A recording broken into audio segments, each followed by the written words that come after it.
गजल बेदम शाह वारसी, आवाज़ व पेशकश राहील फारूक।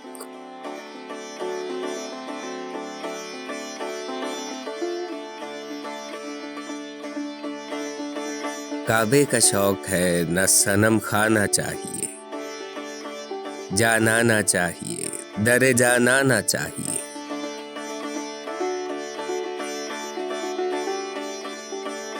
सागर की आरज़ू है न पैमाना चाहिए, बस एक निगाह मुर्शिद मैं खाना चाहिए।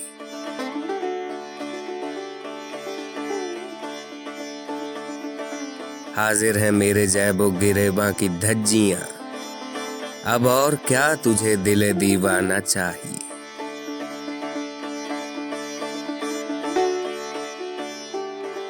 आशिक ना हो तो हुस्न का घर बेचराग है, लैला को कैस शमा को परवाना चाहिए।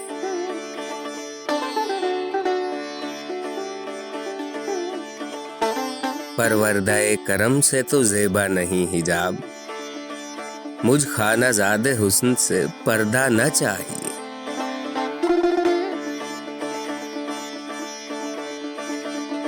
शिकवा है कुफ्र अहले मोहब्बत के वास्ते, हर एक जफाए दोस्त पे शुक्राना चाहिए।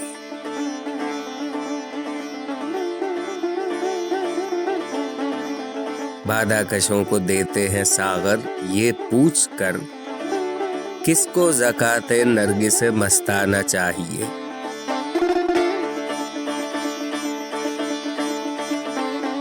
बेदम नमाज इश्क यही है खुदा गवाह, हर दम तसव्वुर रुख जानाना चाहिए।